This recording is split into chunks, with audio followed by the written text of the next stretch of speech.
All right, chapter 3 is called Waiting and Waiting. On Saturday morning, I jumped out of bed very excited because today was the day of the party, of course. The Easter egg hunt, the Easter egg hunt. Today is the day of the Easter egg hunt. I sang real loud. I ran into Mother and Daddy's room and I turned on their light. The Easter egg hunt, the Easter egg hunt. Today is the day of the Easter egg hunt. I sang again. Mother opened one eyeball. It's not time to get up yet, Junie B. It's still dark outside. Please go back to bed, she said. Put my head next to her face. Yeah, only I don't think that's possible on account of my brain is already activated. Mother put her pillow over her head. I lifted it up. I'm going to find that golden egg today, I said. I told you about that, right, Mother? Whoever finds the golden egg gets to swim in Lucille's hot water. I hugged myself very happy. I would love, love, love to swim in hot water, except for Sheldon and May want that prize too. Plus, Lucille loves Sheldon, so she might give him a hint or something. A hint would not be good. I did a little frown. Plus, here's another problem. May has bird parts, and birds can see as good as hawks. Mother pretended to snore. I did a huffy breath at her. Sometimes mothers do not act their old age. Finally, I put the pillow back on her head, and I went back to my room. Then I picked up my stuffed animal named Philip Johnny Bob, and we skipped to my closet and picked out party clothes. We looked all at my hangers. What kind of clothes are good egg hunting clothes, do you think, Phil? Phil tapped on his trunk. Well, let's see. Good egg hunting clothes should be easy to run in, probably, because when you spot an egg, you'll have to beat people to it, right? He asked. Right, I said, plus good egg hunting clothes should not be a dress either, on account of sometimes when I'm beating people to an egg, I'll have to tackle them and get into a scuffle. Correct, said Philip. Tackling and scuffles often happen in egg hunts. He thought some more. Also, good egg hunting clothes should have big pockets to carry around all the eggs you're going to find. I nodded. Yes. Plus, good egg clothes have to be pretty, right? I mean, this is a fancy party, you know. I know, said Phil. Egg clothes should definitely be pretty. Like, we looked some more. Then, both of us spotted the pretty clothes at once. Like those brand new lavender overalls that Mother just bought, we shouted real joyful. Phil threw himself way high into the air. Yes, the brand new lavender overalls will be perfect, Junie B, because lavender is exactly like purple almost, and purple is the color of your favorite glasses. He flung himself into the air again. We are genius at picking egg clothes, he said. Yes, we are genius, Philip.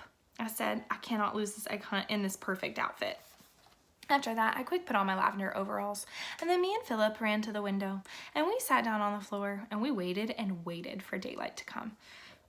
The party was supposed to start at lunchtime. There was going to be a picnic before the egg hunt.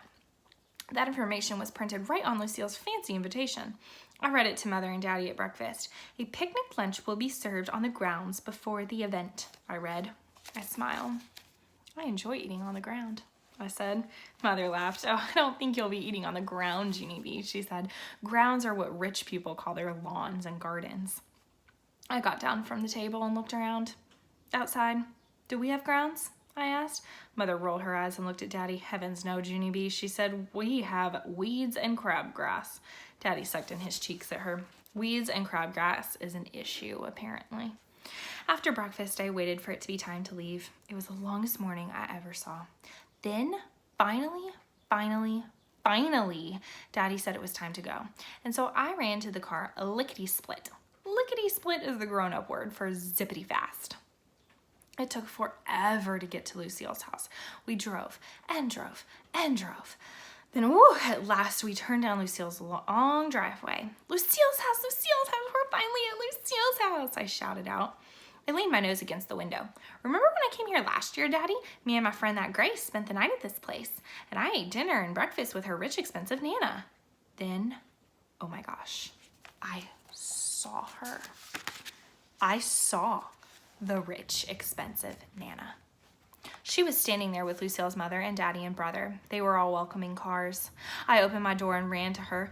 Well, we meet again, Nana, I hollered real happy. Then I hugged my arms around her middle, and I tried to lift her off the ground, only she didn't actually budge that good. I stepped back and looked at her. The Nana had put on a few pounds, I believe.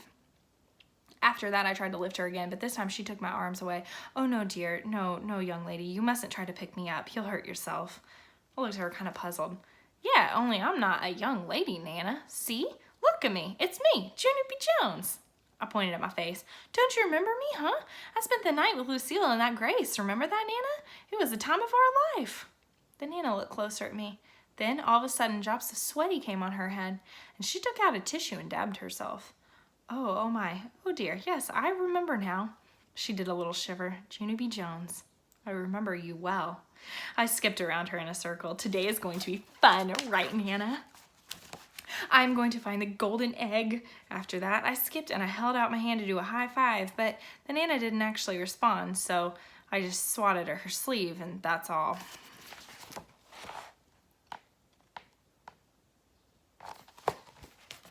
Just then another car drove up the driveway. I turned around, and oh boy, it was my good friend named Shirley. Plus, after Shirley came Sheldon, and after Sheldon came Roger, and after Roger came Camille and Chenille and Herbert and Jose and Lenny. And then all the rest of the children in room 1 came too. Only wait till you hear this. I didn't see you-know-who. I looked all around to be sure, and then I crossed my fingers for luck. And I hoped that maybe May wouldn't show up at all, because maybe she would forget that the party was today, possibly. I thought a minute. Or maybe her daddy's car would get 4 flat tires. Or maybe his battery would go dead, or his muffler would fall off in the middle of the street. I thought some more, and I did a grin. Or maybe May was playing in her backyard this morning, and she bent down to tie her shoe, and then floof, she got carried off by a North American barn owl. I bent over and laughed out loud. Now that was a good one.